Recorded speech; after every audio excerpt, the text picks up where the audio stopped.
И вот он сыпется. Хоп, и развалился. Всем привет! С вами канал Поднебесная Посылка. Показываем кинетический песок. Что можно из него делать? Это настолько офигенная вещь была. Я сделал такие пирамидки на основе этого. То есть я взял сюда, насыпал. И вот такие пирамидки у меня получились. Как мы видим, кинетический песок очень хорошо держится. И при этом он также хорошо ломается. Также он офигенно режется. То есть мы берем эту башенку и нарезаем мелкими дольками. Мелкими. Это такое офигенное ощущение, когда он режется. Да просто какой-то кайф. Но это не все, что можно с ним делать. Давайте посмотрим еще, какую классную штуку я сделал. Вот такую башенку. Смотрите, какая она гладкая, какая офигенная просто. И также резать. Ой-е. Это непередаваемое ощущение. Это так классно. Так ровно. Вообще просто не верится. То есть вы понимаете, что вы можете на самом деле любую фигуру сделать. То есть мы сейчас из этой штуки взяли и уже вот такую квадратную штуку сделали. Осталось с этой стороны. У нас уже из конуса такая башня получилась. Ну, конечно, я вот из такого сделал. То есть вы видите, да? И при этом, заметьте, он до сих пор стоит. То есть он достаточно устойчивый. Но если, конечно, отрезать достаточно много, он начнет куда-то падать. Так, ну так я вряд ли смогу разрезать, но я попробую. О, вообще кайф. И наша башня разваливается. Ну, давай.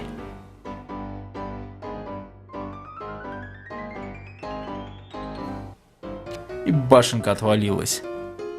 Ой, вторая пошла.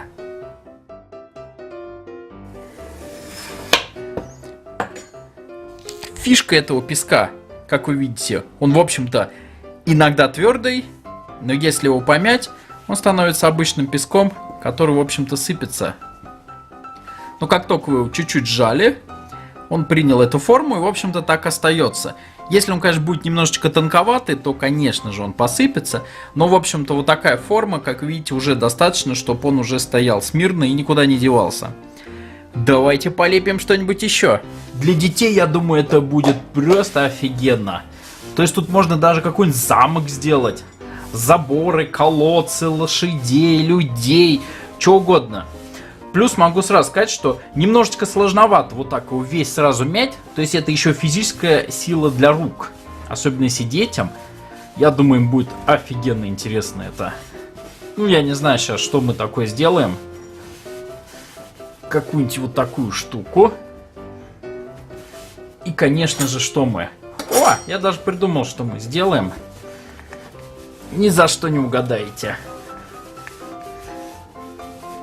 Не-не-не, то, что вы сейчас подумали, это не то. И порежем колбаску.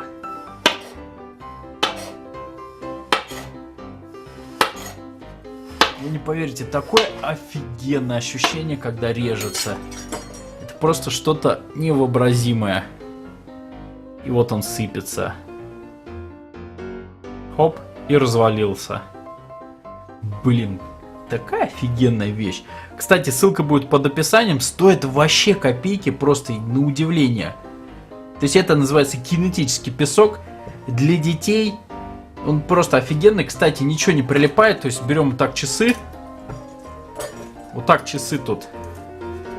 Прячем внутрь. Вот они. То есть вот они, в общем-то, часы. Все, по-любому они должны испачкаться. Но если мы... вытащим, вот так сделаем, все, видите, ничего не прилипает. Он даже к рукам у меня, как видите, практически не прилипает, то есть вот. То есть он просто офигенный. Но при этом он такой на ощупь, он немножечко, ну не знаю, как будто масляный. Но руки при этом, не, ну, без масла какого-то. Но он такое ощущение, как будто вот реально то ли масло какое-то, то ли еще что-то. То есть как будто он немножечко влажный. Но при этом он абсолютно не влажный, он сухой. Вот какой-то вот китайцы придумали, молодцы вообще. Короче, это офигенная тема. Я думаю, вы поняли. Можно лепить что угодно.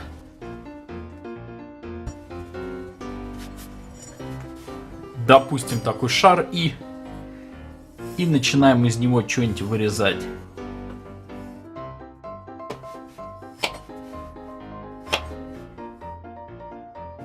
То есть вы понимаете, это безгранично просто. То есть только ваша фантазия будет вас останавливать. Так что я думаю, вы реально оценили это. Ссылка будет под описанием, ставьте лайки. Эй, бро, ты чё еще не подписан? Да обязательно подпишись, классный же канал. Смотри, я для тебя еще 3 видео подготовил, обязательно их посмотри, лайк поставь. Это же тема.